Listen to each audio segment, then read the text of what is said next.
नमस्कार दोस्तों, मैं मिस्टर टी.आर. नायक आप सभी का नायक आईएएस एकेडमी पर तहे दिल से हार्दिक स्वागत करता हूं, हार्दिक अभिनंदन करता हूं। तो प्यारे साथियों, आज हम फिर से टॉपिक उसी को पढ़ने जा रहे हैं, समायोजन। यानी इससे पहले हम लोग हैं जो कि वीडियो पार्ट 2 बना चुके हैं और टॉपिक थोड़ा सा बड़ा है, इसलिए इसको 3 से 4 भाग में इसको पूरा करना पड़ रहा है। ठीक है, तो ये आज वीडियो पार्ट 3 रहेगा और इसके बाद में थोड़ा कुछ और बच सकता है, क्योंकि हमारी 1 घंटे की जो क्लास रहती है उसमें पूरा हो नहीं पाएगा। तो उसके बाद में एक वीडियो पार्ट और आएगा और उसके बाद में आपका जो समायोजन है वो कंप्लीट हो जाएगा। ठीक है, तो आज शुरू करें। इससे पहले क्या पढ़ा था हम लोगों ने, यानी हम पढ़ रहे थे मानसिक मनोरचनाएं। क्या पढ़ रहे थे? मानसिक मनोरचनाएं, जिसे रक्षात्मक युक्ति भी कहते हैं और उसे ही समायोजन तंत्र कहा जाता है। ठीक है, तो समायोजन तंत्र किसे कहा जाता है उसके बारे में मैं आशा करता हूं कि बहुत शानदार तरीके से मैंने समझाया था और आपको समझ में भी आ गया होगा। और महत्वपूर्ण बात ये कि आपने रिवीजन भी कर लिया होगा। इसमें क्या होता है, समायोजन तंत्र वही होता है कि जब व्यक्ति क्या करता है, विभिन्न प्रकार की जो मानसिक विकार उसके अंदर जो उत्पन्न होती है उससे बचने के लिए, या फिर हम कह सकते हैं उनसे दूर होने के लिए जिन साधनों या फिर जिन उपायों का प्रयोग करता है, वही क्या है, वही साधन जो मनोरचना या फिर समायोजन तंत्र कहलाते। समझ में आ गया? और समायोजन तंत्र यानी मानसिक जो मनोरचना है, इसके 2 प्रकार है। कितने प्रकारों में, इसको कितने भागों में बांटा गया है? 2 भागों में। पहला तो होता है प्रत्यक्ष यानी डायरेक्ट, और एक होता है अप्रत्यक्ष उपाय। यानी जैसे मानसिक विकार हम बात करें, समायोजन जो तंत्र है, हम किस प्रकार से कोई चीज को, कोई कार्य को एडजस्ट कर सके। तो ये जो समायोजन तंत्र है, इसको 2 भागों से या फिर 2 रूपों से हम कह सकते हैं। उस कार्य से जो हमारे मानसिक के अंदर, जो हमारे मन के अंदर जो विकार उत्पन्न हुए हैं, जो तनाव उत्पन्न हुआ है, जो बाधा उत्पन्न हुई है, उसको दूर कैसे करें या फिर उससे हम दूर कैसे हुए है ना। तो उसके अंदर समायोजन जो करने के लिए 2 उपाय आते हैं। एक तो प्रत्यक्ष, सीधा जो तनाव जिससे उत्पन्न हो रहा है उसी को पकड़ना, और एक होता है इनडायरेक्ट यानी एक अप्रत्यक्ष रूप होता है। अप्रत्यक्ष उपाय होता है एक प्रत्यक्ष उपाय। जो प्रत्यक्ष उपाय थे वो सारे हम लोगों ने पढ़ लिए थे। ठीक है, उसमें कौन कौन से जो प्रकार बन सकते हैं, कौन कौन से जो तथ्य बनते हैं, वो हम लोगों ने बात की थी। तो आज हम पढ़ेंगे अप्रत्यक्ष उपाय। तो आपको हेडिंग लगानी है अप्रत्यक्ष उपाय। किस प्रकार से अप्रत्यक्ष उपाय के रूप में हम लोग है जो कि समायोजन तंत्र को समझ सकते हैं, यानी जो हमारे मानसिक विकार जो है उनसे हम दूर हो सके। ठीक है, विकार का मतलब कोई भी कार्य जो हम कर रहे हैं, तनाव उत्पन्न होना, जो भी बाधा उत्पन्न होती है वही विकार है। ठीक है, तो अब आप एक हेडिंग लगाओ अप्रत्यक्ष उपाय, फिर हम एक एक करके बहुत शानदार तरीके से पढ़ते हैं। इसके अंदर लगभग हम लोग है जो कि ये 10 से 12 बिंदु हम पढ़ने वाले हैं। ठीक है, तो यहाँ से बिल्कुल आपके प्रश्न बनेंगे और गत वर्ष के एग्जाम में भी प्रश्न बने हैं, उनके बारे में भी मैं बात करूंगा।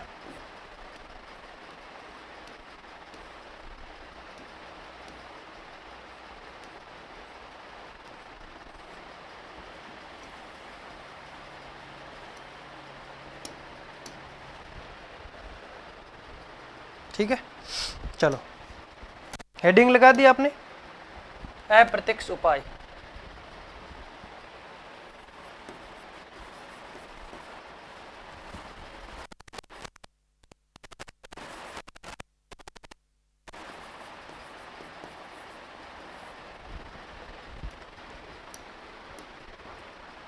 पहला इसमें 1 नंबर लगा के लिखना आपको, प्रक्षेपण।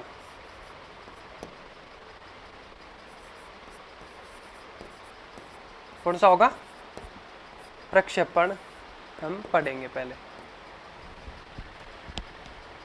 यानी आपको कोई न कोई एग्जाम्पल दे दिया जाएगा और फिर आपको ऑप्शन दिए जाएंगे कि ये किसका भाग है, किसके रूप में इसको जाना जाता है, कि ये प्रक्षेपण के रूप में है, या फिर हम बात कर सकते हैं ये प्रतिगमन है, या फिर आश्रित या जो डिपेंडेंट होता है, निर्भरता पे है, या पृथक्करण में है। तो ये आपको ध्यान में रखना होगा, ये किस प्रकार का विकार है। ठीक है, ये अलग अलग प्रकार है विकारों के। तो इनमें उपाय है जो अप्रत्यक्ष रूप से किन किन माध्यम से हम लोग है जो कि कर सकते हैं। ठीक है, पहले क्या करना है, अप्रत्यक्ष उपाय कौन से होते हैं, इसकी परिभाषा लिखना चाहते हो क्या? अप्रत्यक्ष का मतलब आपको पता ही है कि जो मानसिक विकार है उनको किन्हीं दूसरे के माध्यम से हम कह सकते हैं हासिल करना, या फिर दूसरे के माध्यम से उसको दूर करना। लिखना चाहते हैं तो पहले लिख लो इसकी परिभाषा, ये हटा दो। अप्रत्यक्ष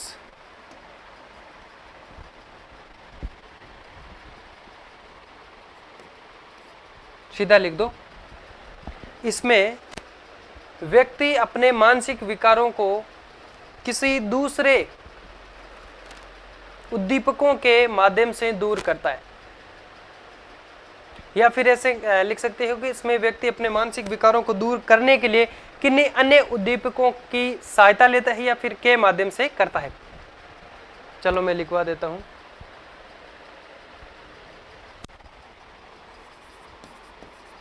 इसमें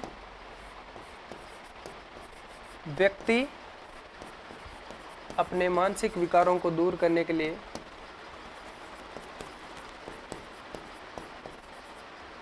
मानसिक विकारों को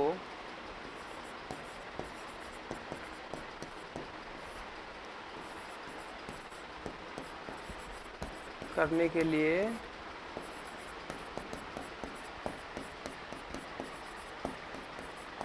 क्या करता है, किन्हीं अन्य उद्दीपकों के माध्यम से दूर करता है। किन्हीं अन्य उद्दीपकों के माध्यम से, किसी अन्य उद्दीपकों के माध्यम से दूर करता है।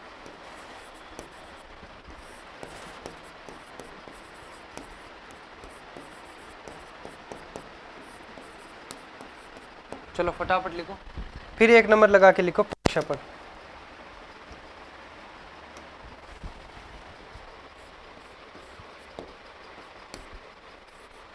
प्रोजेक्शन जिसको कहते हैं, प्रक्षेपण।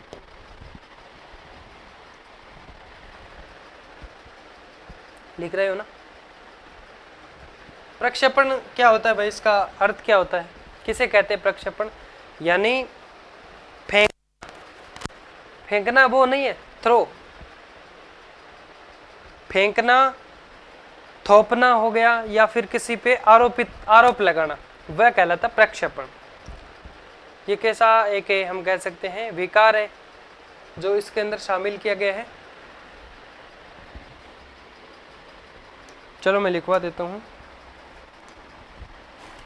इसका शाब्दिक अर्थ।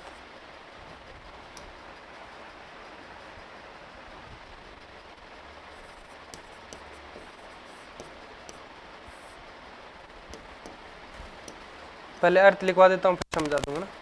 इसका शाब्दिक अर्थ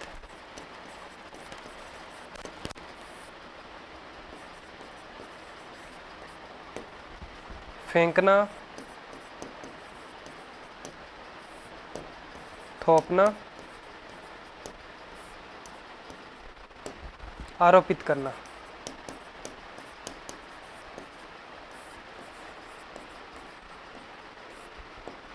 अब इसमें व्यक्ति कैसे आरोपित करता है, प्रक्षेपण के माध्यम से हम बात करते हैं। यानी किसी प्रकार का कोई एग्जाम्पल आपको देगा तो वो किसके अंदर आएगा, किससे संबंधित है, इस प्रकार से आपका प्रश्न आ सकता है।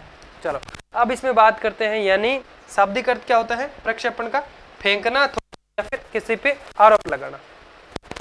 ठीक है, तो इसमें जो व्यक्ति क्या करता है, अपनी गलती जो होती है किसी भी कार्य से, अपने अंदर जो गलती खुद से हो जाती है, उसकी जो चिंता है वो किसी बाहरी वातावरण पे मान सकते हो या फिर संसार पर आरोपित करता है। या फिर इस प्रकार से भी हम बात कर सकते हैं कि व्यक्ति अपने जो दोष, अपने कार्य से उत्पन्न जो दोष उत्पन्न हुआ है वह, या फिर हम बात कर सकते हैं असफलता जो उत्पन्न हुई है वह दूसरों पर आरोपित करता है और फिर क्या करता है, संतोष का अनुभव करता है। जैसे इस प्रकार से मानो कि कोई बच्चा मानो कि कोई एग्जाम में असफल हो गया, तो वो क्या करता है, उसका मतलब नंबर नहीं आया, कम नंबर आ गए, थोड़े बहुत कम नंबर आए, तो वो क्या करेगा, ऐसे तो उसके अंदर बहुत ज़्यादा तनाव उत्पन्न हो जाएगा, मानसिक, वो हम कह सकते हैं असमायोजन का शिकार हो जाता है। लेकिन वो अगर ऐसे सोचे कि यार इस बार मेरे पास वो बुक्स नहीं थी, या फिर उसके कारण से मैं इस बार सफल नहीं हुआ, या फिर यार मैं इस बार मैं टाइम कम दे पाया था, ये जो टाइम में, इतना टाइम में से मैं थोड़ा टाइम उसमें वेस्ट कर रहा था, तो वो क्या करता है कि उसको कारण बनाने लगता है ना। तो वो क्या करता है, जो उस पर आरोप कर देता है कि यार ये मेरे पास बुक नहीं थी, या फिर ऐसे दोस्त के बारे में बता देता है कि यार वो दोस्त मेरे को डिस्टर्ब कर रहा था, तो शायद उसी की वजह से आज में नहीं लगा। तो वो क्या करता है, अपना कारण उस पर आरोपित कर देता है और अपने आप में अनुभव महसूस करता है कि हाँ इस बार मेरा इसलिए नहीं हुआ कि मैं वहाँ पे टाइम वेस्ट करता था, नेक्स्ट बार नहीं करूँगा।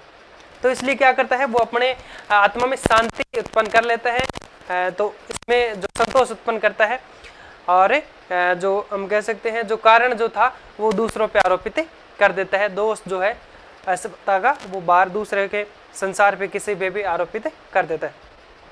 और भी एग्जाम्पल कई सारे हैं, जैसे कि कोई क्रिकेट का खिलाड़ी है, मानो वह हर बार छक्का मार रहा होगा, लेकिन किसी बार वो मैच में जीत नहीं पाया, तो वह क्या करता है, यार साला ये बल्ला भी सही नहीं था, ये बल्ला सही नहीं था, नहीं तो मैं छक्का लगा देता।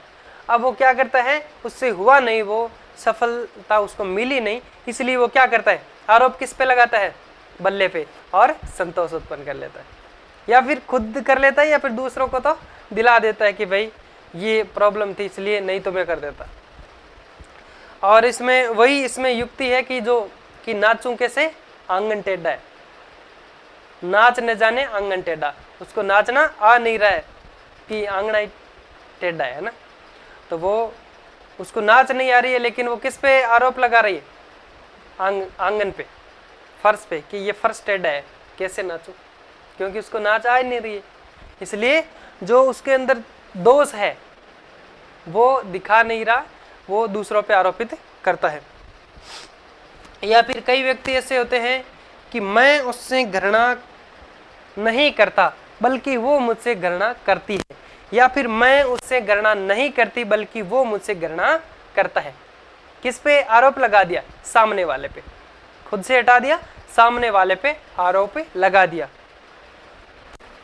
तो ये इसके अंदर समझ में आ गया ना। प्रक्षेपण का अर्थ होता है फेंकना, आरोप लगाना, थोपना। जैसे पहले हम क्या करते थे, प्राइमरी स्कूल क्लास में जब थे, तो जब कोई न कोई उद्दंडता तो हम करते रहते थे, कभी गेट को मारते, कभी कुर्सियों को फेंक देता ना। तो कभी एक बार हुआ था कि एक कुर्सी टूट भी गई थी। फिर इतने जब सर को पता चल जाता है, कई बच्चे भाग के, ये तो आपको पता है कि बहुत ज़्यादा होता था कि दोस्त जो होते हैं ना वो भी भाग के सर को बता देते कि सर इसने कुर्सी तोड़ दी है। फिर इतना सीधा साधा होके बैठ जाते हैं कि लगता ही नहीं है कि ये इसके मुंह में जुबान भी है क्या। तो फिर क्या करते हैं कि सर मैंने नहीं तोड़ी, सर इसने धक्का दिया था, ऐसे करके मतलब उसमें क्या करते हैं कि अपना दोष है अपने पे बिल्कुल नहीं रखते हैं, आरोप लगा देते हैं, थोप देते हैं, या फिर फेंक देते हैं। मतलब फेंकना मतलब थोपना ही हो गया, समझ गए। ठीक है, अब इसको लिखना है, समझ में आपको आ गया होगा। यानी इसमें व्यक्ति अपनी जो गलती है उसको स्वीकार नहीं करता है, उस गलती से जो दोष चिंता उत्पन्न हुई है उसको बाहर किसी से संबंध कर देते हैं, अपन से हट जाते हैं। ठीक है, अब इसमें लिखो, इसमें व्यक्ति अपनी गलती से उत्पन्न चिंता बाहरी वातावरण या संसार पर आरोपित करता है। डैश करके लिखो, इसमें व्यक्ति अपनी गलती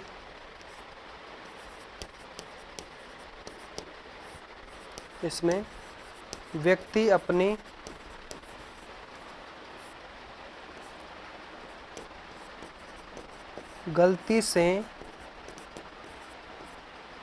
उत्पन्न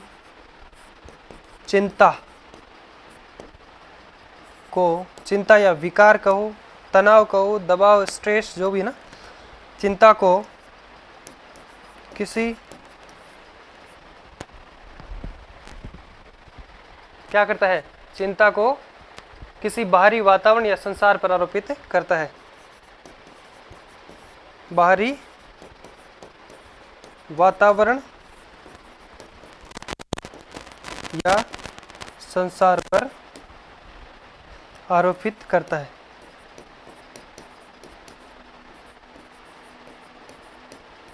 इस पे कोई भी एग्जाम्पल आप ले सकते हो, कितने भी। ये तो इतना सिंपल है कि आप इसमें हजारों एग्जाम्पल बना सकते हो। जब डेफिनेशन आपको समझ में आ गई तो आप एग्जाम्पल इसके कोई से भी ले सकते हो। ठीक है, अब इतना लिखो पहले, फिर आगे पढ़ते हैं। इसके तीन एग्जाम्पल लिखवा देता हूँ जो माध्यमिक शिक्षा बोर्ड के हैं। चलो लिखो, दिख रहा ना सबको?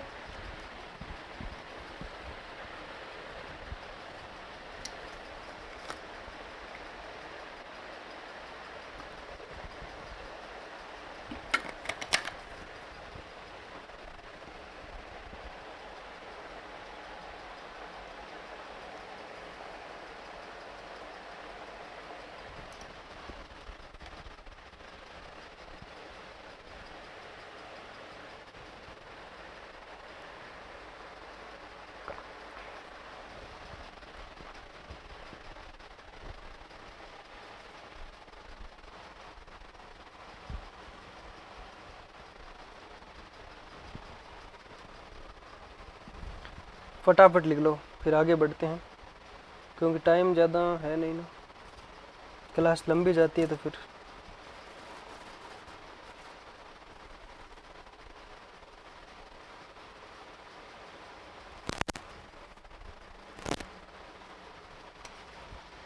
लिख लिया क्या?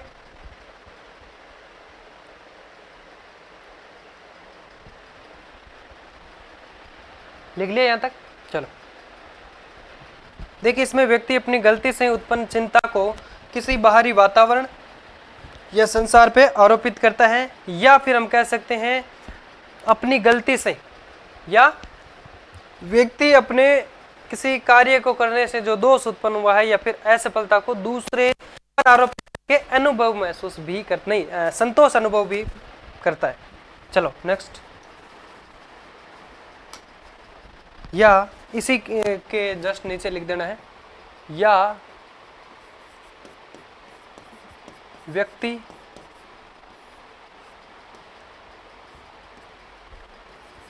अपने दोष या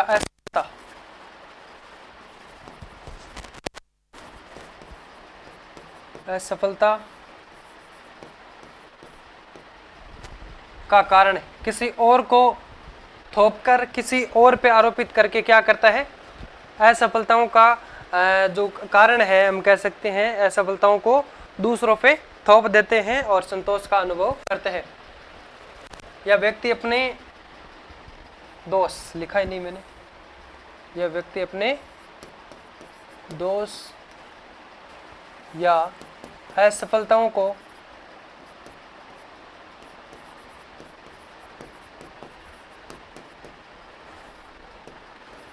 दूसरों पर, क्या हुआ, असफलताओं को दूसरों पर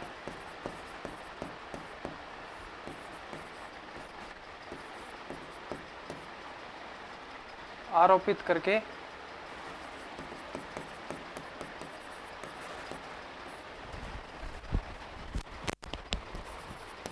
क्या करता है? संतोष अनुभव करता है।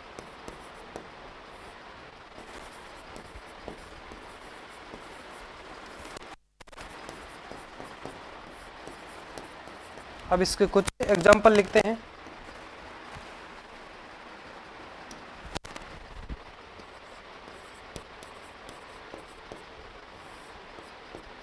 लिखो, व्यक्ति अपने दोष या असफलताओं को दूसरों पर आरोपित करके संतोष अनुभव करता है।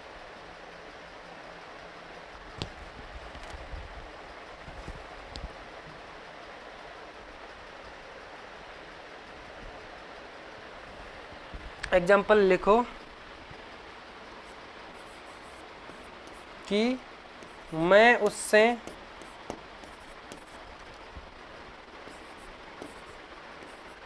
मैं उससे घृणा नहीं करता हूँ,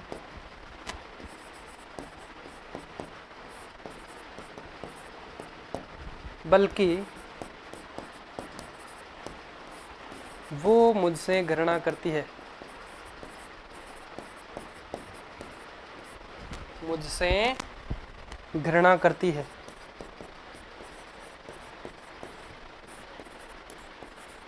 इसमें कैसे भी लिख सकते हो कि मैं उससे घृणा नहीं करता हूँ बल्कि वो मुझसे घृणा करती है, या फिर ऐसे भी लिख सकते हो कि मैं उससे घृणा नहीं करती हूँ बल्कि वो मुझसे घृणा करता है। समझ में आ गया? ये 1 नंबर हो गया। फिर 2 नंबर एक और लिखो। खिलाड़ी, क्रिकेट का खिलाड़ी मैच में अपनी असफलता का दोष बल्ले पर आरोपित करता है। क्रिकेट का खिलाड़ी, मानो क्रिकेट का खिलाड़ी, कोष्टक में लिख दो बल्लेबाज,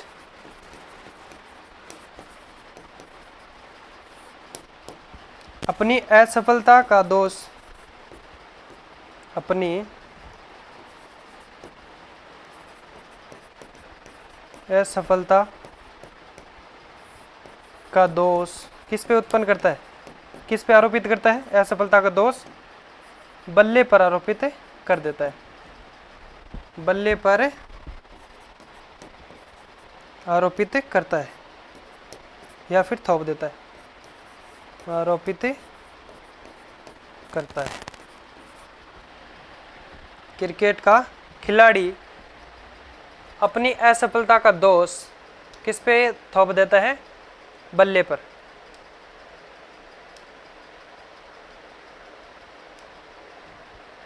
क्रिकेट का खिलाड़ी मैच में असफलता का दोष, क्रिकेट का खिलाड़ी मैच में अपनी असफलता का दोष, लिखा नहीं तो यहाँ पे लिख दो ऐसे, मैच में अपनी असफलता, मैच में अपनी असफलता का दोष लिख दिया तो कोई दिक्कत नहीं है। क्रिकेट का खिलाड़ी तो मैच में ही असफल हुआ होगा। क्रिकेट का खिलाड़ी जो ऐसे तो है नहीं कि कहीं ड्राइविंग में असफल हो गया। क्रिकेट का खिलाड़ी है तो वो यहाँ पे क्रिकेट से नाम आ गया तो मतलब वो खेल में ही हुआ है ना। चलो लिखो फटाफट। फिर इसमें किस युक्ति का प्रयोग हो रहा है? नाच न जाने आंगन टेढ़ा, लिख दो।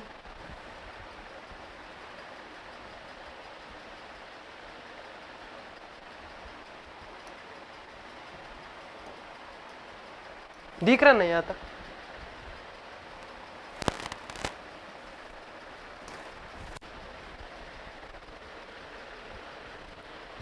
नंबर लगा सकते हो 3 नंबर। इसमें नाच न जाने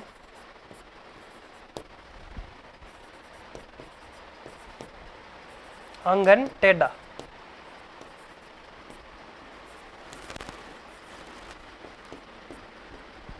युक्ति का प्रयोग हुआ है, युक्ति का प्रयोग हुआ है। ठीक है, प्रश्न आपका बन सकता है नाच न जाने आंगन टेढ़ा युक्ति का प्रयोग किस दोष में हुआ है या फिर किस प्रकार में हुआ है? तो वो प्रक्षेपण में हुआ है। तो पूछ सकते हैं ये अप्रत्यक्ष का उदाहरण है या फिर प्रत्यक्ष का? तो ये अप्रत्यक्ष उपाय का उदाहरण है। ठीक है, लिख दिए यहां तक, लिखो फटाफट।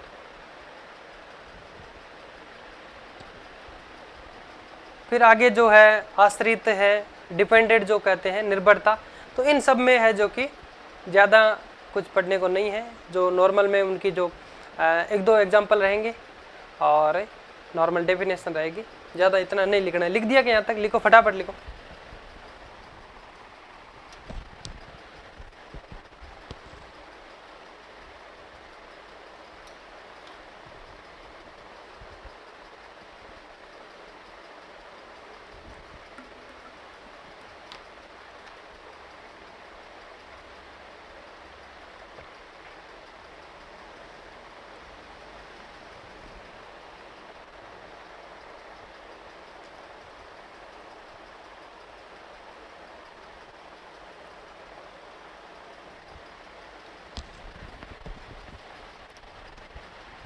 चेंज करूं, आगे बढ़े, चलो 2 नंबर लिखो लगा आश्रित,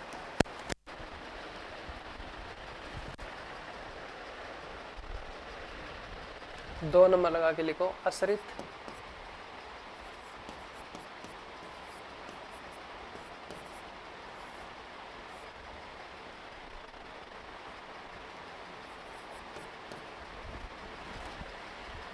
डिपेंडेंट क्या कहते हैं इसको अंग्रेजी में, डिपेंडेंट, है ना, या फिर किसी पे निर्भर होना, निर्भर।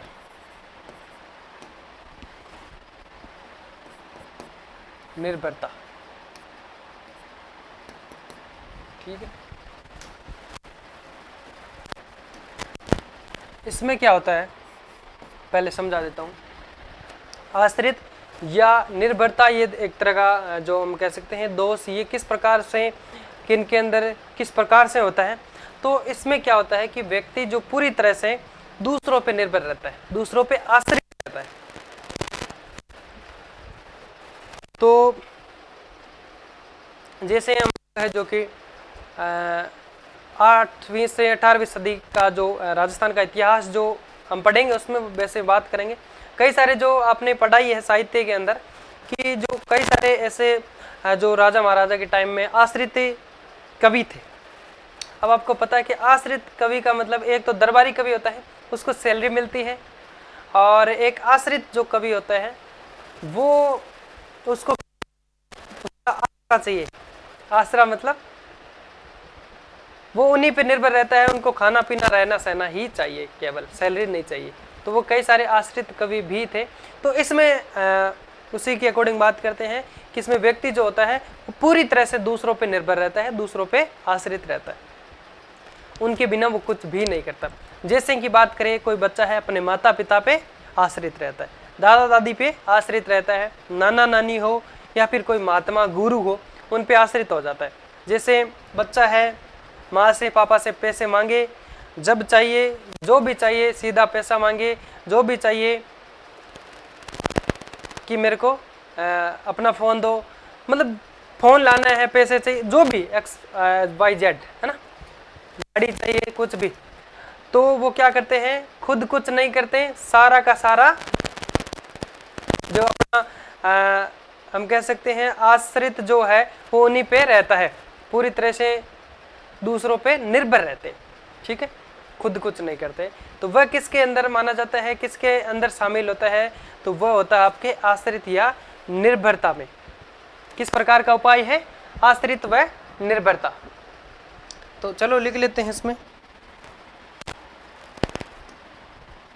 इसमें व्यक्ति पूरी तरह से दूसरों पे,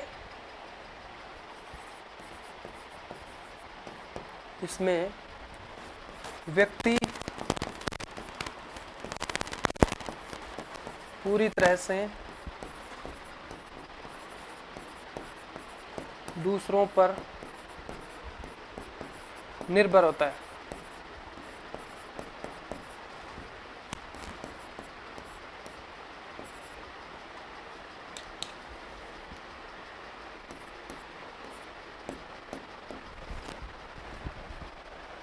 जिससे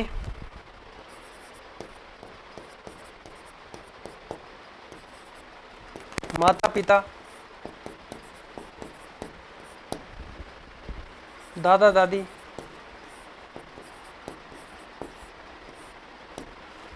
नाना नानी, महात्मा आदि, ठीक है। तो लिखो आश्रित या निर्भरता, डिपेंडेंट। इसमें व्यक्ति पूरी तरह से दूसरों पर निर्भर होता है, जैसे माता पिता, दादा दादी, नाना नानी, महात्मा, संत महात्मा, गुरु आदि जो भी है ना। फिर एक आता है प्रतिगमन। प्रतिगमन यानी पीछे की ओर लौटना, जिसमें क्या करता है व्यक्ति, बच्चों की हरकत करता है। वो कैसे करता है वो हम बात करते हैं। चलो 3 नंबर लगाओ, प्रतिगमन।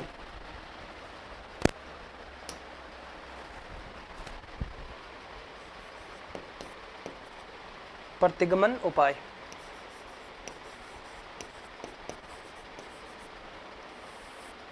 प्रतिगमन, ठीक है। अब इसमें हम बात करते हैं प्रतिगमन में अर्थ क्या होता है इसका? पीछे लौटना, पीछे की बातें याद आना, पीछे जो हम लोगों ने जो व्यवहार किया था पीछे का, वो व्यवहार करना। जैसे हम 20 वर्ष के हैं, लेकिन कई बार क्या होता है, जब अधिक तनाव उत्पन्न होता है तो हम बच्चों की हरकत भी करते हैं कि जो हम 5 साल के थे करते थे, है ना।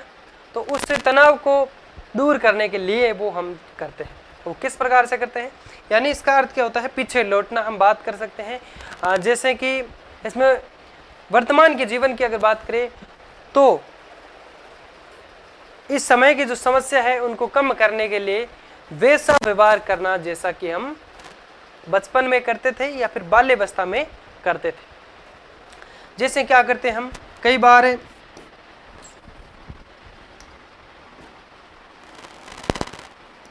जोर जोर से चिल्लाने लग जाते हैं, कोई भी तनाव होता है तो हम क्या करते हैं, ये चीज़ भूल जाते हैं कि हम बड़े हैं, हमको चिल्लाना नहीं चाहिए। होता ना ऐसा, हमें चिल्लाना नहीं चाहिए। हम क्या करते हैं, जोर जोर से चिल्लाने लग जाते हैं, रोने लग जाते हैं, बर्तन फेंकते हैं। तो ये क्या करते हैं, क्या करते हैं भाई? प्रतिगमन, पीछे की स्थिति में हम लोग है जो कि चले जाते हैं।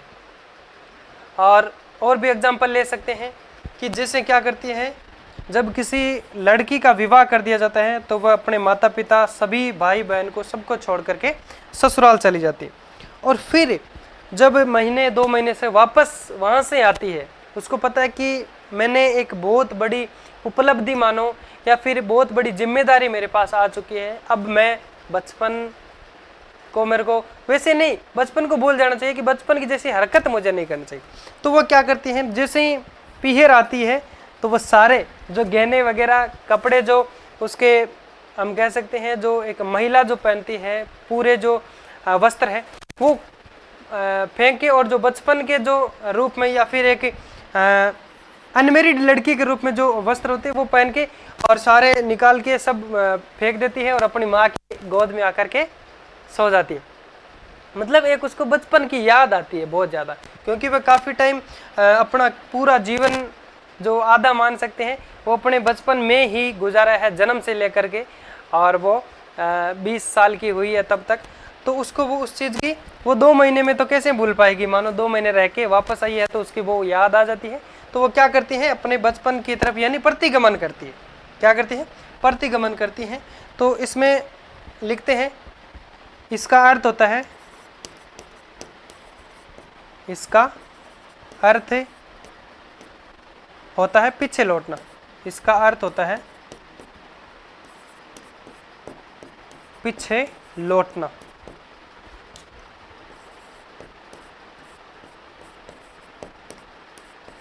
ऐसे नहीं खड़े खड़े पीछे लौट गए, पीछे की जो बातें थी, पीछे की जो याद थी उसको याद करना और उस टाइम जैसे करते थे उसको दोहराना। समझ रहे हो? जैसे जोर जोर से चिल्लाना, रोना, बर्तन फेंकना, लिख लो, एग्जाम्पल भी लिख लो, पीछे लौटना ना। इसमें वर्तमान जीवन की जो भी समस्या है उसको कम करने के लिए क्या करते हैं, वैसा व्यवहार करते हैं कि जैसा बाल्यावस्था में करते थे। इसमें वर्तमान जीवन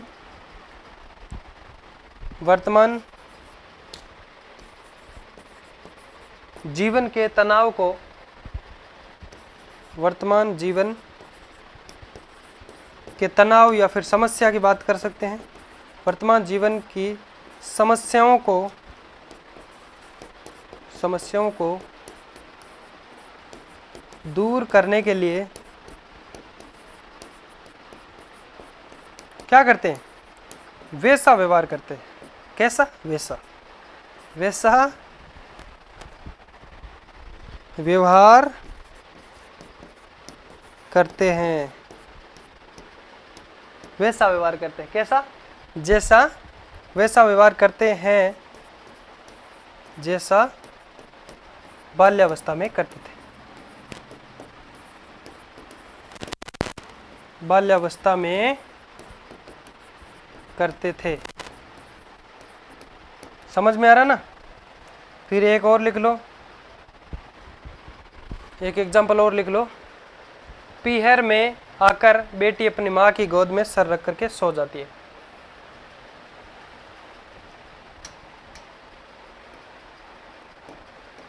सब प्रमाणित एग्जाम्पल है, माध्यमिक शिक्षा बोर्ड के ये सारे।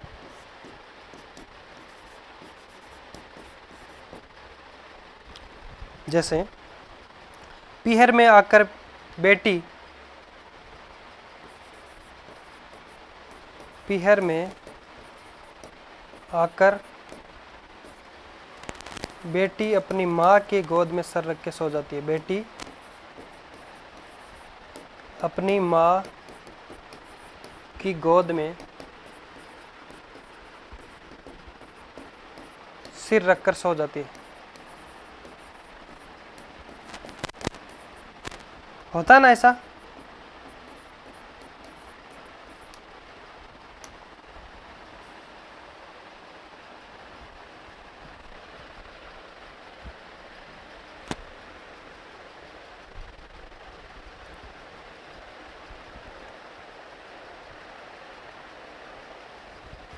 लिखो।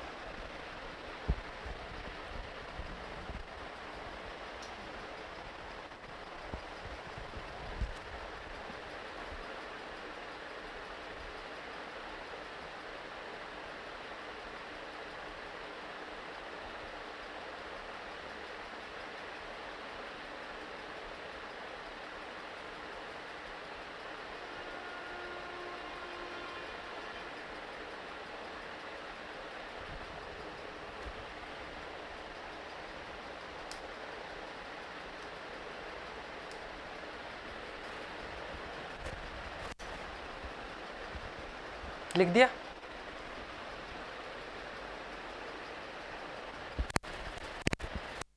दो बार लिख दिया। जीवन, जीवन की समस्याओं को दूर करने के लिए वैसा व्यवहार करते हैं जैसा बाल्यावस्था में करते थे। जैसे जोर जोर से चिल्लाना, रोना, बर्तन फेंकना, कूदना करते थे ना पहले। अपने मम्मी पापा जब पैसा नहीं देते थे तो ऐसे पैर मारते थे जोर जोर से, ना?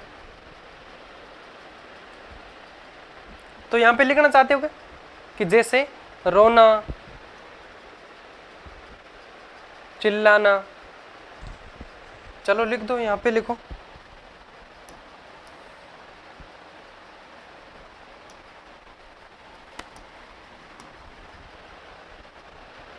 एक दो लिख दो बस, ज्यादा नहीं। जैसे चिल्लाना, रोना,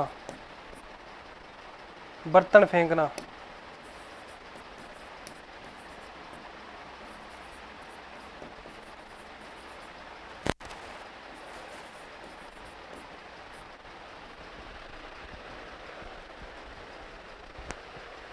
गालियां देना मत लिखना, क्योंकि बच्चे देते हैं गालियां, क्योंकि उनको पता नहीं है कि मेरी क्या इज्जत। बच्चा समझ क्या सकता है? क्योंकि आजकल बड़े लोग तो अब उनको लगता है कि यार समाज में मेरी इज्जत है कि मैं गालियां नहीं दे सकता मेरे मुंह से, तो बच्चे गालियां भी दे सकते हैं। यहाँ पे लिखना नहीं है आपको।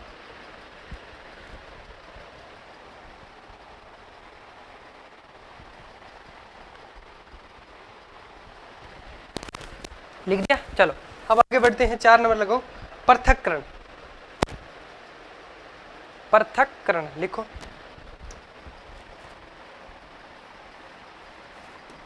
थोड़ा बढ़िया लिखने की कोशिश करो, काफी दिन हो गए इस बार लिखा नहीं।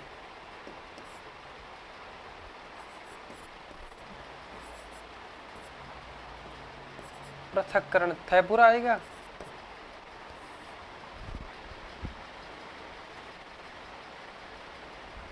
पूरा आएगा भाई था पृथक्करण।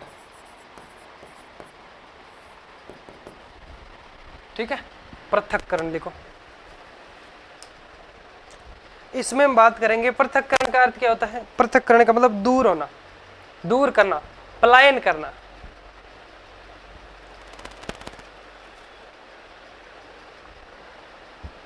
पलायन करना मतलब, पलायन का मतलब एक स्थान से दूसरे स्थान भी होता है। ये क्या हो गया, यहाँ पे प्रतिगमन किया था, मतलब प्रतिगमन का मतलब पीछे लौटना हो गया। ये भी एक तरह का गमन ही होता है ना। प्रतिगमन का मतलब पीछे लौटना, और इस वे को क्या कहते हैं, गमन जो कहते हैं। यानी पृथक्करण का मतलब होता है अलग अलग। जैसे ये कोई रोटी है, इसको भाग से अलग कर दिया, पूरी आधी भी कर सकते हैं, और एक साइड कम एक साइड ज्यादा भी कर सकते हैं, कोई वो नहीं है। पृथक्करण का मतलब सीधा सा होता है अलग करना। ठीक है, अब इसमें समझते हैं, यानी जो भी स्थिति है, क्रिया है या फिर व्यक्ति का जो तनाव का जो कारण है मुख्य, उससे स्वयं को क्या करते हैं, अलग कर देते हैं, तो वो कारण वहीं पे रह जाता है। जैसे मानो कि, चलो एक बार थोड़ा सा इसको सही से समझने की कोशिश करो। पृथक्करण का अर्थ होता है अलग करना, अलग करना या फिर पलायन करना। समझ रहे हो? यानी किसी भी प्रकार से कोई विकार उत्पन्न हुआ है, तो उसी समय अपने आप को क्या करना है,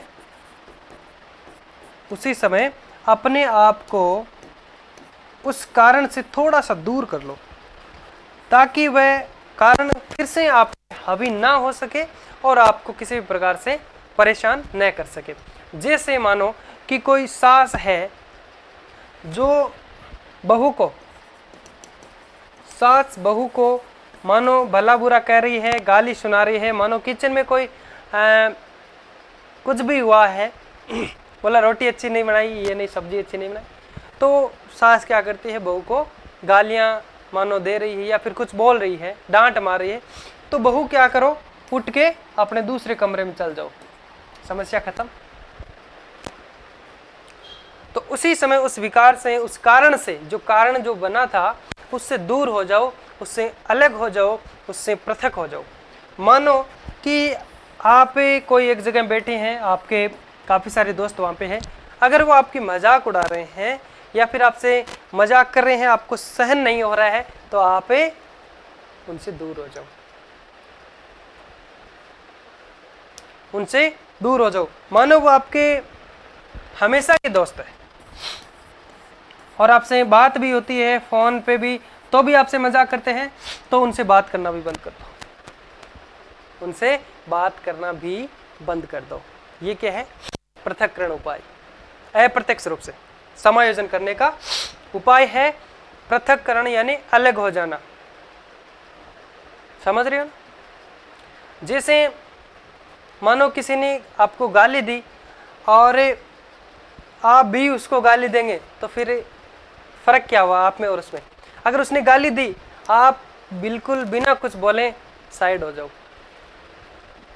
ये मैं ऐसे नहीं कह रहा कि आप कहीं जाओ और मार खा के आ जाओ, ऐसा नहीं है इसमें, लेकिन ये जो तथ्य इसके अंदर जो कह रहा है, वो बाद में समझाने की कोशिश कर रहा हूं, ताकि किसी न किसी तरीके से आपको समझ में आ जाए।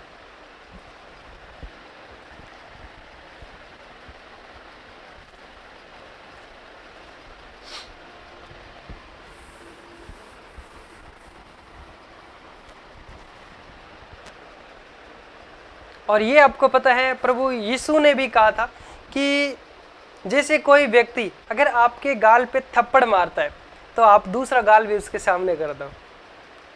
आप ये मत समझना कि मैं ऐसा क्यों बोल रहा हूँ। देखिए, उस व्यक्ति को अपने आप, यानी आपने कोई गलती नहीं की है, अगर कोई व्यक्ति हल्की सी बात पे अगर आपसे गुस्सा कर रहा है, तो अगर आप उस पर गुस्सा करोगे, तो वो जो समस्या थी वो डबल बढ़ जाती है, और उसमें कोई ना कोई नुकसान दोनों में से किसी न किसी का हो ही जाता है। इसलिए आप एक एजुकेटेड बंदे हो, क्योंकि अगर सामने वाला भी एजुकेटेड है तो वो ऐसी हरकत करेगा नहीं। अगर सामने वाले ने थप्पड़ मारी आपको या फिर गाली दी, आपको पता है कि यार ये गाली वगैरह ये अच्छी बात नहीं होती है, तो हम इसको समझाने की कोशिश करें तो थोड़ा सा उससे अलग हो जाओ, या फिर तो उसको शर्म आने लग जाएगी कि यार मैंने ही गलत किया शायद, है ना। तो ये बात उन्होंने कही है। समझ में आ रहा ना। अब इसमें लिखो पृथक्करण का अलग होता है, अलग करना या फिर पलायन करना।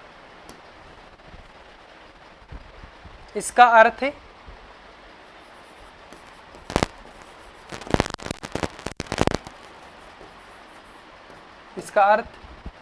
पलायन करना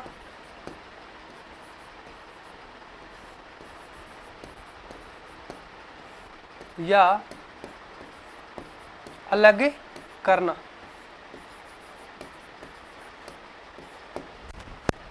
इसका अर्थ क्या होता है? पलायन करना या फिर अलग करना होता है। ठीक है, जैसे हम लोगों ने एग्जाम्पल लिए हैं। अर्थात इसी में लिखो कि जो स्थिति या फिर जो क्रिया है या फिर जिन व्यक्ति से तनाव का जो कारण बन रहा है, तो उससे स्वयं को अलग कर लेना चाहिए। इसमें लिखो पलायन करना या अलग करना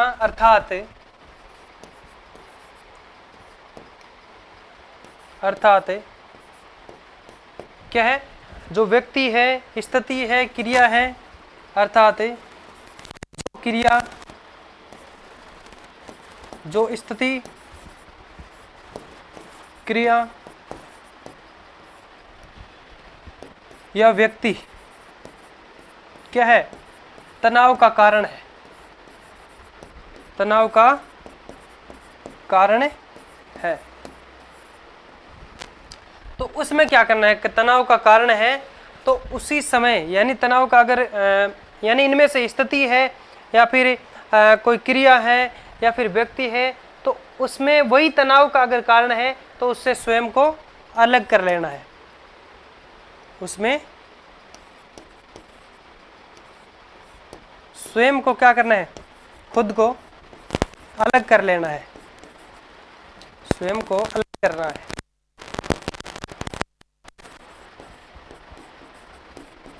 अलग कर लेना यानी अब देखो कोई काम आप कर रहे हो, ठीक है, मानो आप कोई बुरी संगति में हो,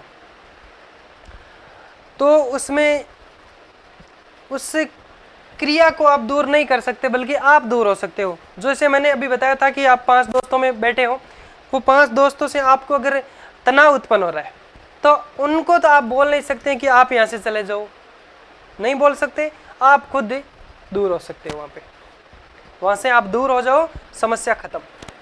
कोई व्यक्ति है, तनाव है, कोई स्थिति है ऐसी, तो उनसे दूर हटने की कोशिश करना है। इसी को कहते हैं पृथक्करण उपाय। ये प्रत्यक्ष नहीं बल्कि अप्रत्यक्ष है। ठीक है,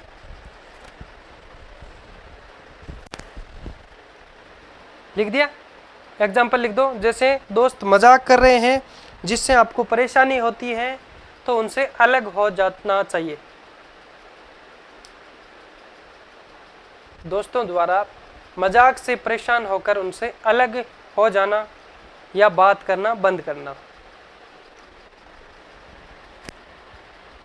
चलो 2 लिखवा देता हूं मैं आपको। जैसे दोस्तों द्वारा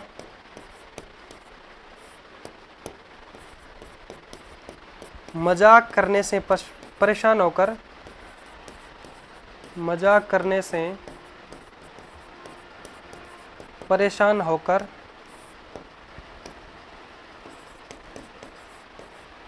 क्या करना? अलग होना। अलग होना या बात करना बंद कर देना। बंद कर देना। ये कोई जरूरी नहीं फोन से बात ही। अब वहाँ बैठे हो, अगर आप बार बार में जो भी आप अपनी बात वहाँ पे रख रहे हैं, अगर वो आपसे हर बात पे टोकते हैं तो उनसे बात करना बंद कर दो। उनको पता लग जाएगा कि भाई इनसे हम मजाक नहीं करेंगे। ठीक है, एक और लिखो,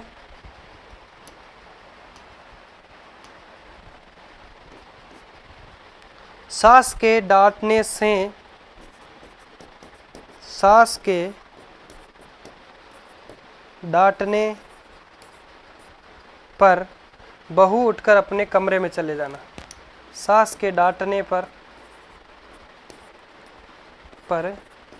बहू उठकर अपने कमरे में चले जाना। अपने कमरे मतलब दूसरे कमरे में चल जाओ तो वहां से अलग हो जाओ। अपने कमरे में चले जाना, चले जाना।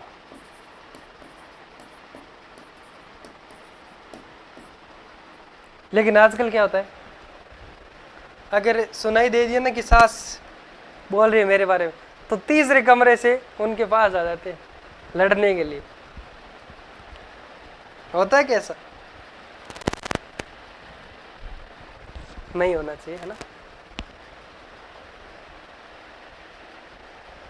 लिखो यहां तक।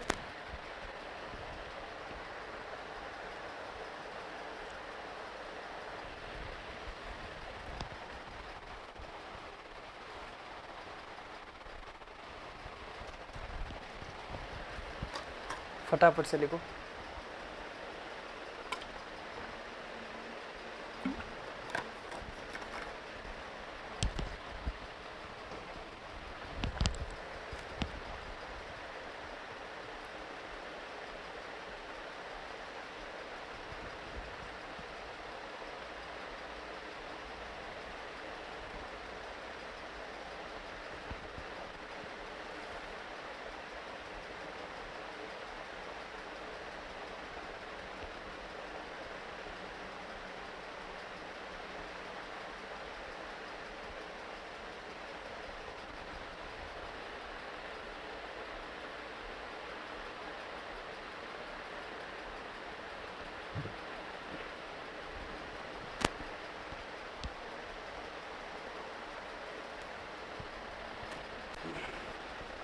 लिख लिया?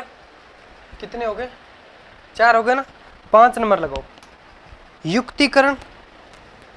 5 नंबर लगाओ, युक्तिकरण, या फिर उसे ही औचित्य स्थापन भी कहते हैं, तर्क संगतिकरण भी कहते हैं। 5 नंबर लगाओ, युक्तिकरण।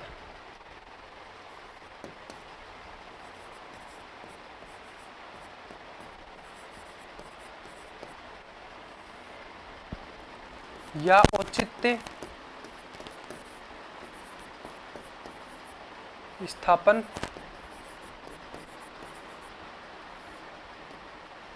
या तर्क संगतिकरण।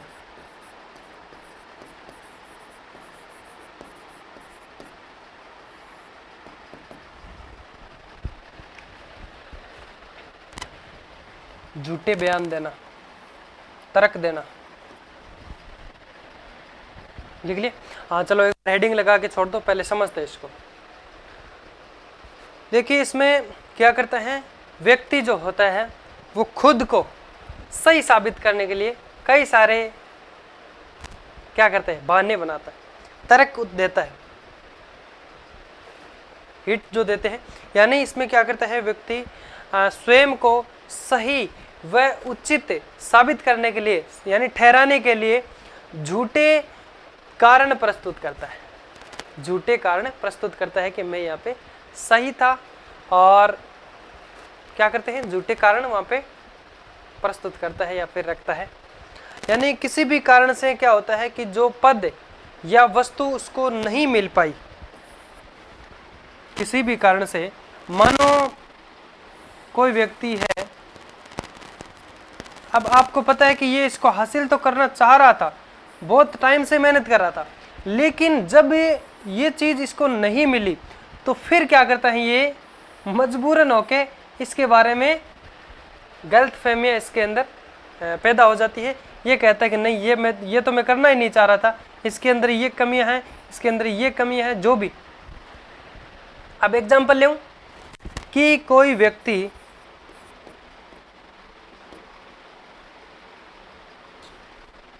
कोई व्यक्ति जो था वो बीएड करना चाह रहा था, क्योंकि उसके मन में इच्छा थी कि मेरे को शिक्षक बनना है। बीएड करना चाह रहा था और बीएड का जो परीक्षा है, परिपरीक्षा मानो, वो उससे पास नहीं हुई।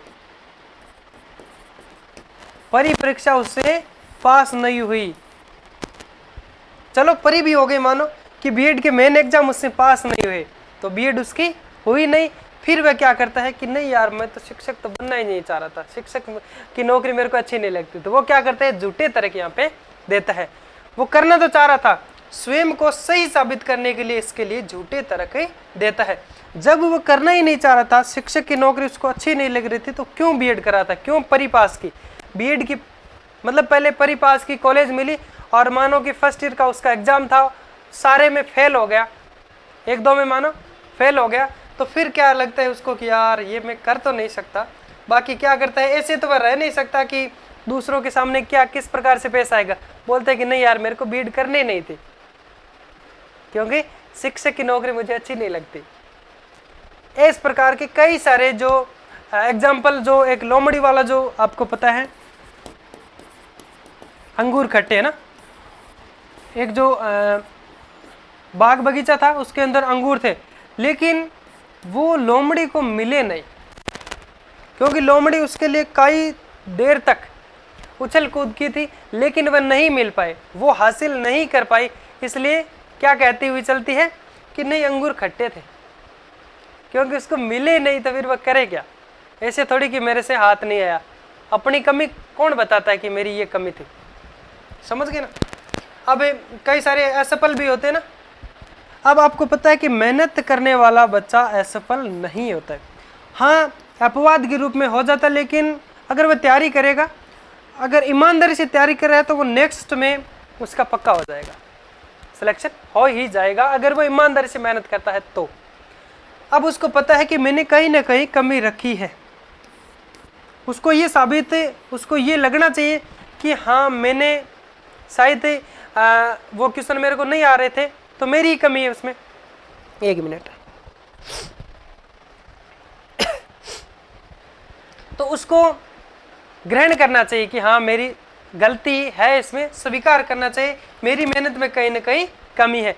लेकिन वो उसको क्या करता है, कहीं और थोप देता है, किसी और की वहाँ पे हम कह सकते हैं झूठे तर्क वहाँ पे देने लगता है कि इस बार तो क्वेश्चन हार्ड आए थे। क्या कहता है, क्वेश्चन हार्ड आए थे। अगर आपकी तैयारी अच्छी थी तो क्वेश्चन कोई हार्ड लगती है कैसे भी, क्योंकि अन्य आपके साथियों का भी तो हुआ है, वो कहाँ से पढ़ के आए थे बताओ। जैसे कोचिंग में सारे स्टूडेंट जो तैयारी करते हैं, सबको एक ही टीचर पढ़ाता है, सेम चीज़ पढ़ाता है, सेम टाइम पढ़ाता है, सेम टाइम बोल के लिखाता है, तो उसी में से कईयों का हो जाता है, लेकिन कईयों का नहीं होता है, तो क्या बोलते कि वो कोचिंग अच्छी नहीं थी, समझ रहे। तो वो क्या करता है, झूठे तर्क। तो अब जो साथ में पढ़ रहे थे बच्चे, उनका कैसे हो गया, उनके लिए कोचिंग कहीं और से आई थी, उनको कहीं पे कान में भरे थे प्रश्न, ऐसा नहीं होता है। वो क्या करता है, ये आपके किसके अंदर शामिल है, ये जो बातें हम कर रहे हैं, युक्तिकरण उपाय, अप्रत्यक्ष, ठीक है, औचित्य स्थापन, तर्क संगतिकरण।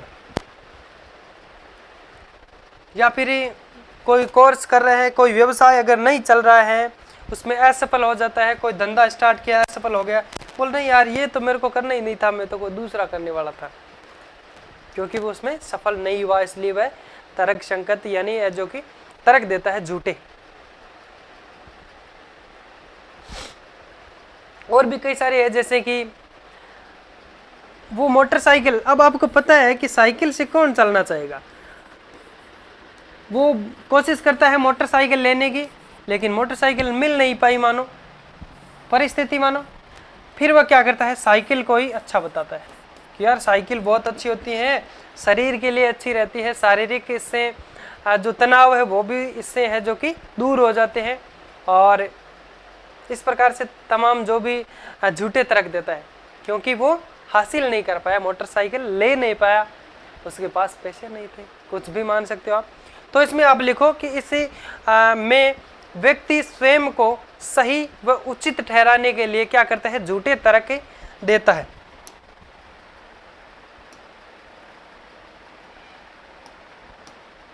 इसमें व्यक्ति अपने आप को या फिर स्वयं को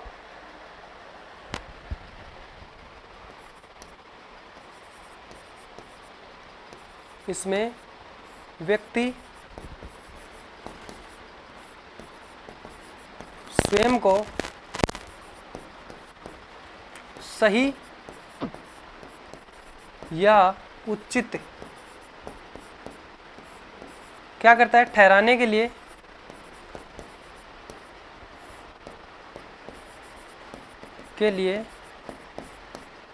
झूठे तर्क या फिर झूठे कारण प्रस्तुत करता है, के लिए झूठे तर्क या कारण प्रस्तुत करता है।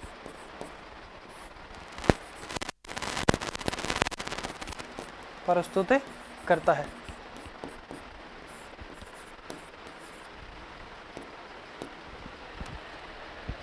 ठीक है, जैसे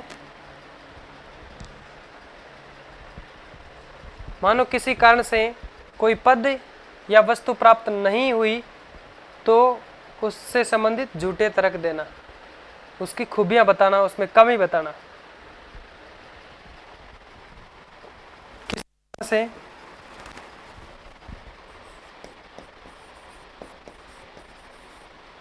किसी कारण से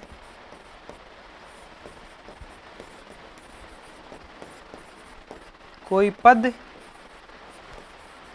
या मानो कोई वस्तु थी नहीं, किसी कारण से कोई पद या वस्तु नहीं प्राप्त कर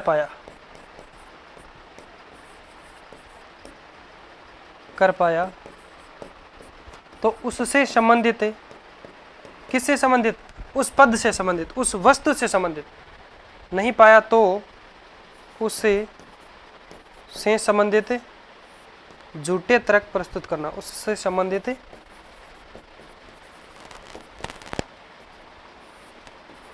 झूठे तर्क प्रस्तुत करना।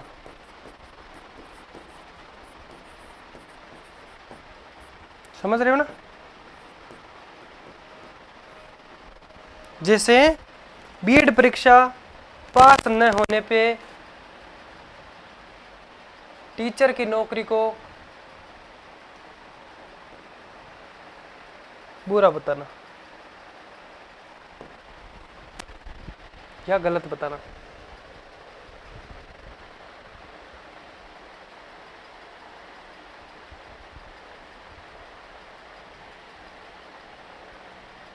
वही बात है कि इसमें व्यक्ति जो पद प्राप्त नहीं कर पाया, झूठे तर्क प्रस्तुत करना। एक इसमें आता है अंगूर खट्टे हैं, पता है ना आपको, अंगूर खट्टे हैं।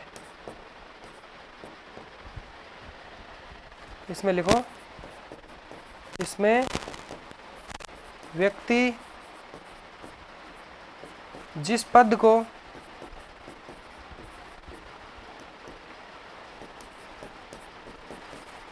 प्राप्त नहीं कर पाया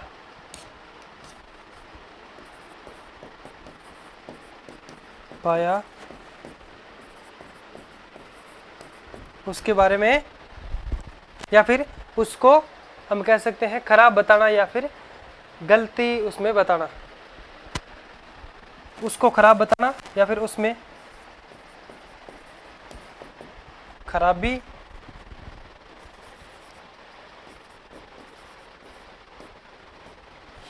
गलती कमी बताना।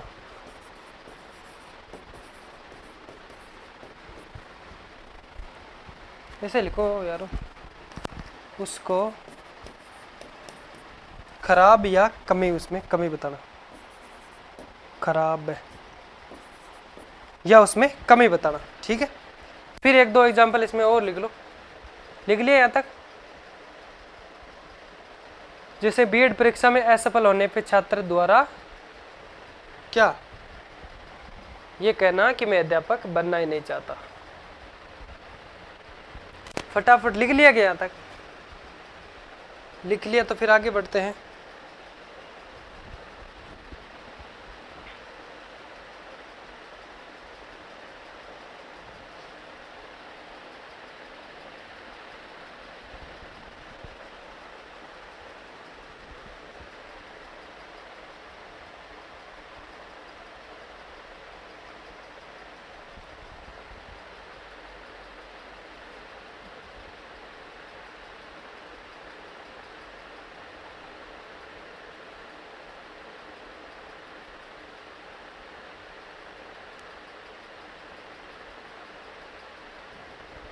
बढ़ते हैं आगे।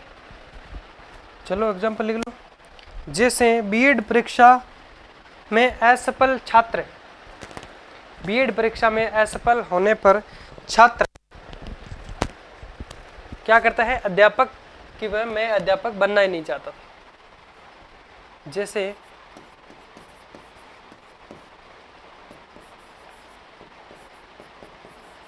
बीएड परीक्षा में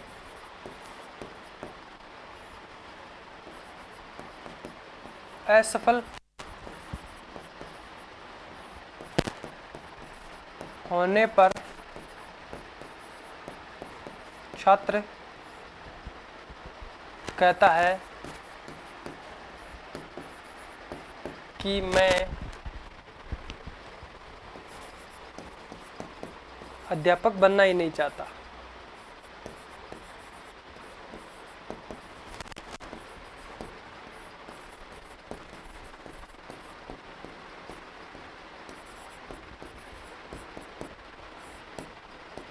समझ गए? और लिख लो। नींबू मीठे हैं, एक तो अंगूर खट्टे थे, एक भाई नींबू मीठे हो गए।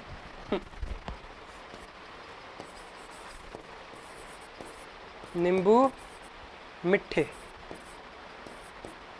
इसमें कैसी स्थिति आ जाती भाई?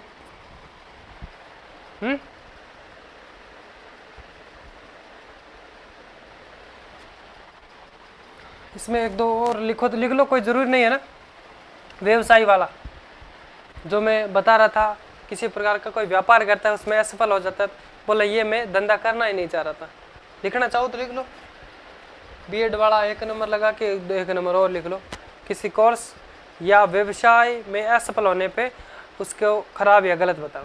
लिखो तो लिख दो। चलो ये 1 नंबर हो गया। 2 नंबर, किसी कोर्स या व्यवसाय में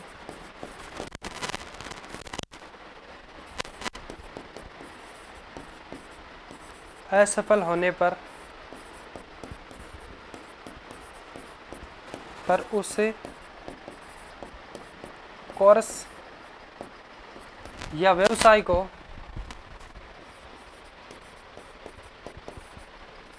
को गलत बताना या खराब बताना।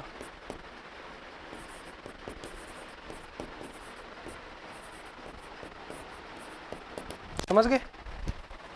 और लिख लो। नींबू मीठे हैं यानी अपनी दयनीय स्थिति जो है उसको छुपाता है। नींबू मीठे, इसमें क्या करता है? अपनी जो खराब स्थिति को उचित बताता है। नींबू मीठे हैं, इसमें अपनी जो दयनीय स्थिति है,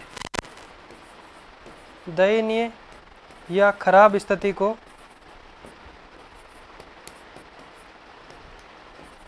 उचित साबित करना चाहता है, उचित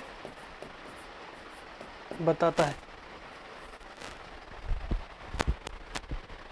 उचित बताना, नींबू मीठे यानी अपनी जो खराब स्थिति है उसको उचित बताता है।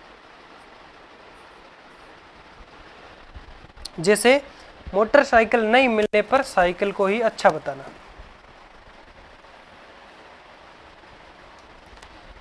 जैसे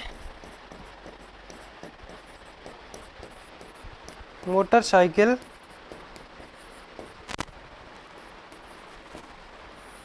नहीं मिलने पर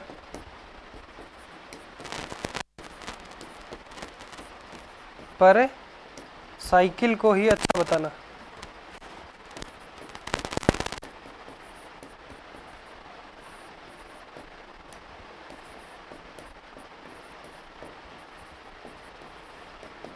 अच्छा बताना।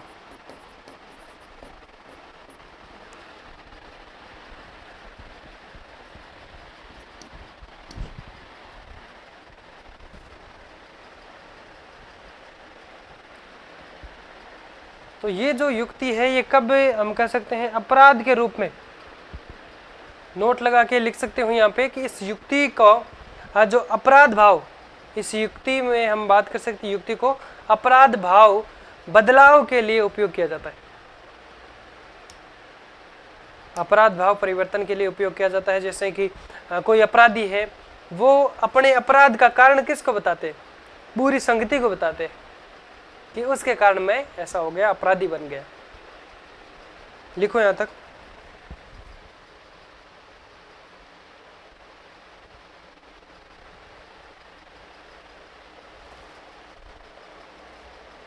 इस युक्ति का प्रयोग अपराध भाव परिवर्तन के लिए किया जाता है।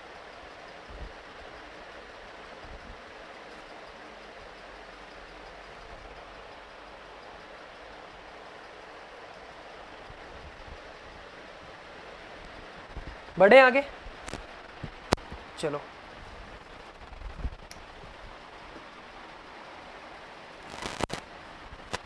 इस युक्ति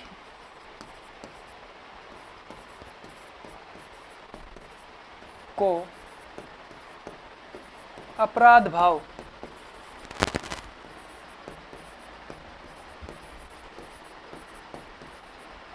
परिवर्तन के लिए उपयोग किया जाता है।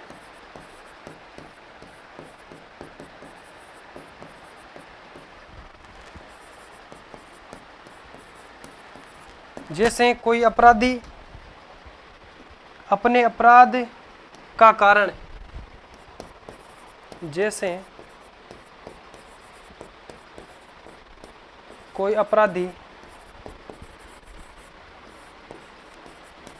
अपने अपराध का कारण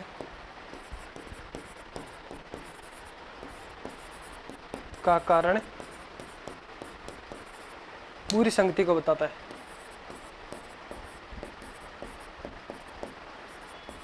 बुरी संगति को बताता है।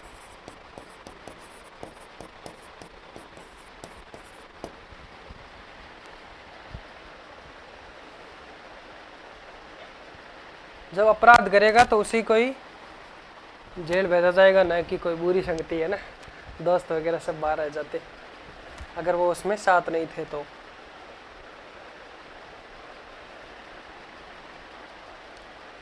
ठीक है, फिर एक लगाओ, लिखो आप शमन। इसमें एक एक लाइन ही लिखनी है आपको, ज़्यादा कोई है नहीं कुछ। समन, इसमें कष्टदायक जो बातें या फिर कष्टदायक विचार आदि को क्या किया जाता है, जानबूझकर चेतन स्वीकृति दी जाती है। चेतन अस्वीकृति दी जाती है। जैसे कि अखबार वाले से झगड़ा करना। जैसे मानो कोई ऐसी खबर है, क्या होता है इसमें, वही बचपन वाली बात ही मान सकते हो। इसमें कैसी स्थिति आती है, चलो पहले हेडिंग लगाते हैं फिर बात करते हैं।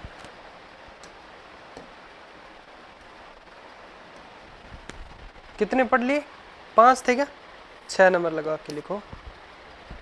समन,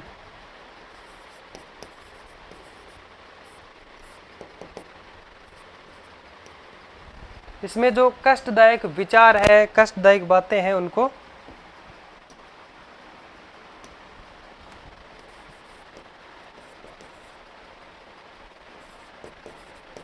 कष्टदायक विचारों या बातों को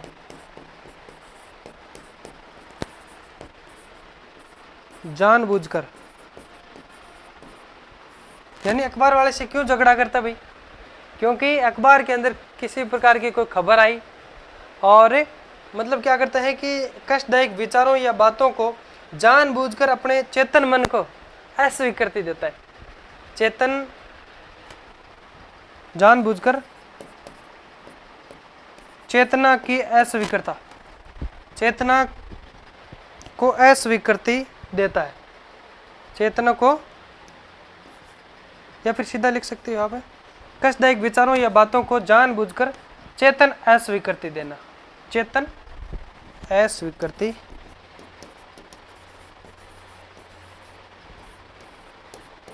देता है, ठीक है, देता है या फिर दी जाती है, जो भी। अब इसमें बात करते हैं, एग्जाम्पल लिखो, जैसे अखबार वाले से झगड़ा करना। जैसे अखबार वाले से झगड़ा, जैसे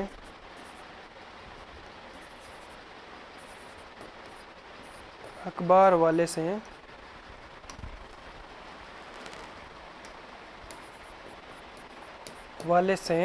झगड़ा या फिर झगड़ना। अखबार वाले से झगड़ना,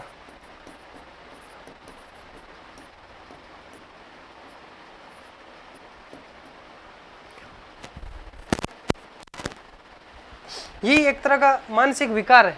मानसिक मानो कि व्यक्ति अखबार पढ़ रहा है, उसके अंदर कोई खबर है तो उसके अंदर तनाव उत्पन्न हो गया, तो अखबार वाले को पीट रहा है मानो। तो अखबार वाले की बेचारे की क्या गलती है? खबर जो आई थी वो उसने खुद ने थोड़ी छापी थी, वो लाके पकड़ा दिया, तो अखबार वाले की क्या गलती है? इसलिए ये कोई कष्टदायक, उसके मन में कष्ट तो किसी प्रकार का और था, या फिर उस पर कोई खबर देखी उससे उत्पन्न हो गया, कोई बात सुनी उससे हो गया, तो जानबूझकर क्या करता है? चेतन मन का जो अस्वीकृति देता है और मानो कि अखबार वाले से झगड़ा कर रहा है। अखबार वाले से झगड़ा करना, उसे झगड़ना, ये किसके तहत, किसके अंदर आता है? समन के अंदर, ठीक है। उसके बाद में आता है दमन। एक और पढ़ते हैं, दमन। दमन मतलब दबाना। लिखो ये लिखो, उसके बाद में एक और लिखते हैं, दमन।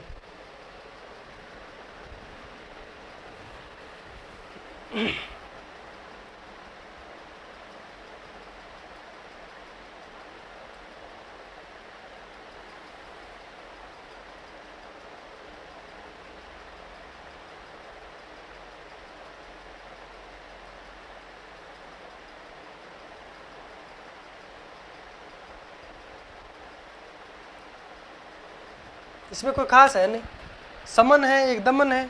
इसमें जो कष्टदायक विचार या बातें हैं उसको जानबूझ करके प्रकट कर देता है बाहर, ठीक है। उसको पता भी होगा कि अखबार वाले की गलती नहीं है, फिर भी वो क्या करता है? अपना तनाव दूर कर लेता है। अब आता है दमन। 6 हो गया कि 7 नंबर लगा के लिखो, दमन।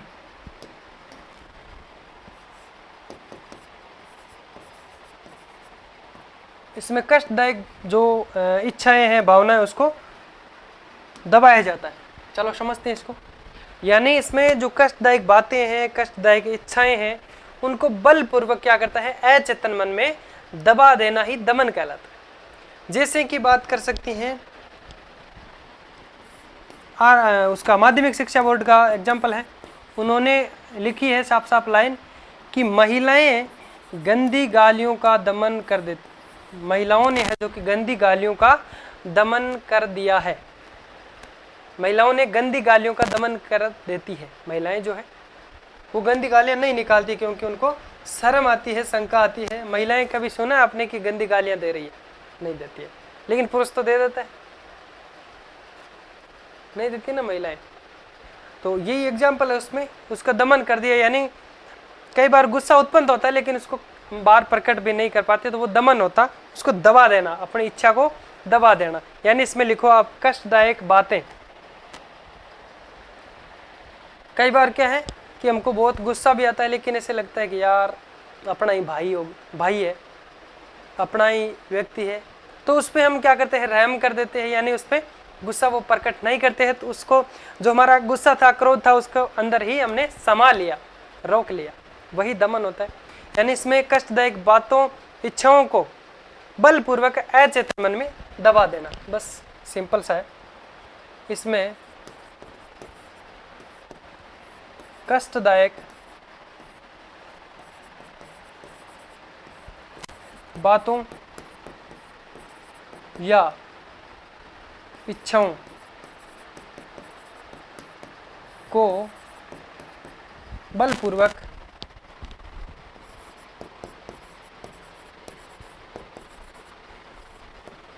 अपने अचेतन मन में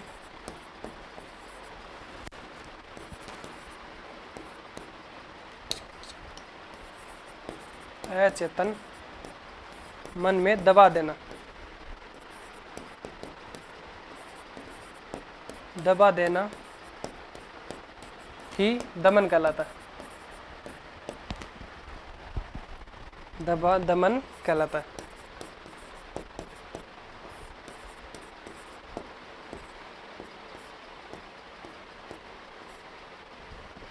ये एक बात बताओ आपने कि अचेतन मन में क्यों दबाई उसको, चेतन मन में क्यों नहीं दबाया? क्योंकि चेतन मन से वापस याद आ सकता है कि हाँ, जैसे मानो कि मेरा स्टूडेंट है कोई, उसने गलती की, तुरंत कोई गलती की, तो मेरे को लगा कि भाई एक बार उसने गलती की तो मेरे को लगा कि भाई मेरे को गुस्सा आया कि इसको मारूं पीटूं, लेकिन मेरे को ऐसे लगा कि छोड़ दो इसको, ठीक हो जाएगा, तो मैंने छोड़ दिया और इस बात को मैंने अचेतन मन में दबाया ताकि वो बात वापस नहीं आई। अगर दोबारा गलती करेगा तो वो एक नया रोल हो गया, लेकिन वही बात वापस नहीं आई, उसी के कारण मैं इसको दोबारा ना पीटूं। अगर चेतन में मैं डाल देता इसको तो मेरे को वापस याद आ जाती वो बात, फिर से बेटे को, अब बच्चा सामने वाला बेटा है, फिर भी अगर चेतन मन में डाल दिया तो वो अपने आप गुस्सा मेरे को आ जाएगा और मैं उसको मानो कि पीट सकता हूँ। इसलिए क्या करते हैं, उस बात को अचेतन मन में है जो कि दबाया जाता है। समझ रहे हो? लिखो, माध्यमिक शिक्षा बोर्ड का एक एग्जाम्पल है, जैसे महिलाओं ने गंदी गालियों का दमन कर दिया है। जैसे महिलाएं गंदी गालियों का दमन कर देती है, जैसे महिलाएं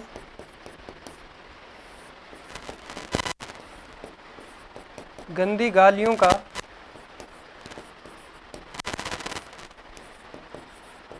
दमन कर देती है।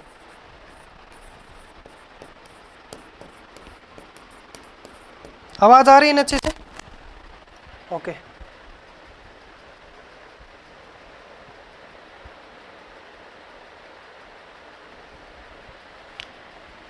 एक तो और पढ़ देते हैं ना, ये कितने उपाय, 12-13 उपाय हम पढ़ेंगे, 7 हो गए।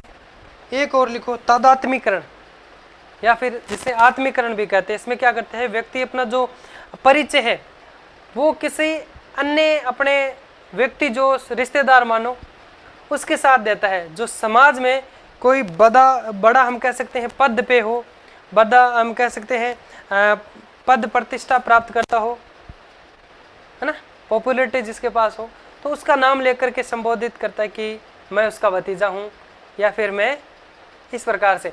जैसे कि आपने कई बार सोशल मीडिया पे देखा होगा कि बहुत सारी ये जो गाड़ियाँ हैं इनके पीछे नहीं लिखा होता है क्या कि विधायक के मामा का लड़का, जो भी, क्यों लिखते हैं भाई? इसमें व्यक्ति जो अपना इंट्रोडक्शन है, जो परिचय है, वो किस प्रकार से देता है कि उसके समाज में या उसके परिवार में जो व्यक्ति अच्छा पद ग्रहण कर रखा है, पद प्रतिष्ठित वाला व्यक्ति है, उसका नाम लेकर के संबोधित करता है ताकि उसको भी अच्छी इज्जत मिले। शानदार है। चलो यहाँ पे लिख दिया कि ये तादात्मीकरण या आत्मीकरण लिखो, 8 नंबर लगा के। तादात्मीकरण,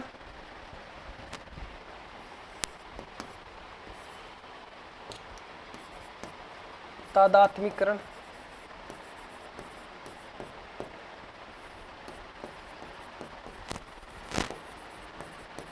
आत्मीकरण।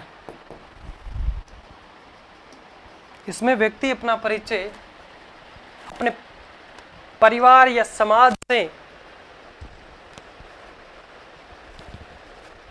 इसमें व्यक्ति अपना परिचय किसी ऐसे व्यक्ति के साथ देता है जो समाज में कोई पद या प्रतिष्ठा प्राप्त करता हो। लिखो, जैसे माता पिता हो सकते हैं, कोई बॉलीवुड का हीरो हो सकता है, नेता हो सकता है, अभिनेता हो सकता है, महात्मा हो सकता है, कुछ भी, गुरु भी हो सकता है।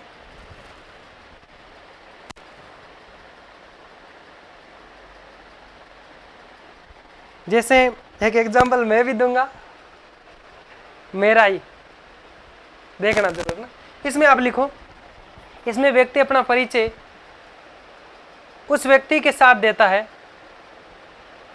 जो कोई बड़े, जो समाज में कोई बड़े पद या प्रतिष्ठा प्राप्त करता हो। इसमें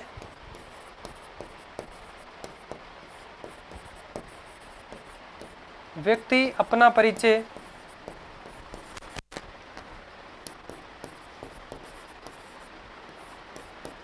ऐसे व्यक्ति के साथ देता है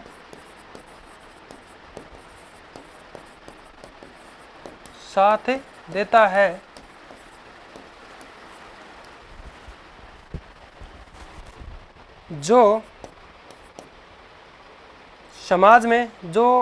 समाज में या मानो परिवार में,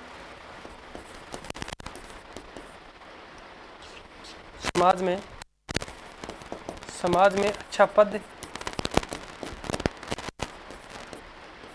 प्रतिष्ठा प्राप्त करता हो।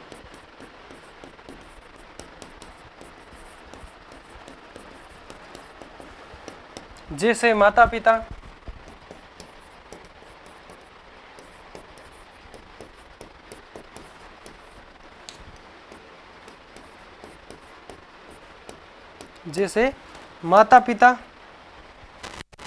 नेता हो, महात्मा हो, कोई अभिनेता हो, इस प्रकार से आप एग्जाम्पल ले सकते हैं। समझ रहे हो ना आप? जैसे आपको मैंने रोका कि हाँ भाई, क्या नाम आपका, क्या करते हो? तो उसने बोला कि भाई मैं, आप उनको जानते हो क्या, डीएसपी, या फिर आप बोलेंगे कि मैं, उनका नाम क्या है, वो एक आईएएस है ना, रावत सर, उसका नाम भूल गया मैं। तो ऐसे इस प्रकार से कहेंगे कि मैं उनका भतीजा हूं, सीधा, ऐसे नहीं, अपना नाम भी नहीं बताएंगे, सीधा उनका नाम बोलेंगे कि जो अच्छा पद प्रतिष्ठित व्यक्ति हो, या फिर पूरी इंडिया में पॉपुलरिटी है तो उसका तो कहना ही क्या है। कुछ भी कोई नेता है, जैसे कहेंगे, राजस्थान से बात करते हैं कि पूछेंगे कि भाई आप क्या करते हो या फिर आपका क्या नाम, बोलेंगे जो भजन लाल जी शर्मा है ना, उनका रिश्तेदार हो, सीधा, है ना। अब एक बात मेरे को मैं बताऊं, जैसे कोई टीचर है, मानो 2nd ग्रेड है, 1st ग्रेड है, तो उसकी उतनी वो नहीं है, पॉपुलरिटी एक अलग चीज होती है, अपना पद एक अलग होता है। तो उसकी जगह मैं आपको एक एग्जांपल देता हूं। जैसे मेरा ये मोबाइल है, इसमें जो वॉलपेपर है वो किसका है?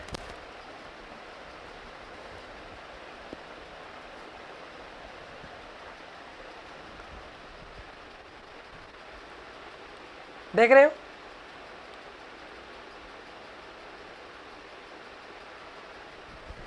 और इधर अगर पास में बात करें तो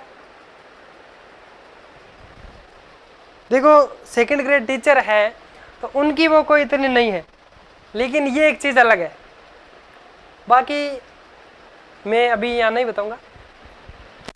तो यहाँ तक हम लोगों ने पढ़ लिया, एक हमारी क्लास और होगी, वो हम कल पढ़ेंगे।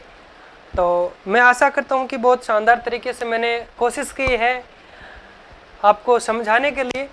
अगर आपको किसी भी प्रकार की कोई दिक्कत परेशानी है तो आप मुझे कमेंट बॉक्स में बता सकते हैं, और अगर वीडियो आपको अच्छा लगा हो तो आप इसको अपने अन्य भाई बंधुओं तक शेयर कर सकते हैं। फिर मिलते हैं एक नए जोश और जुनून के साथ, तब तक के लिए एक छोटा सा ब्रेक लेते हैं। Bye bye.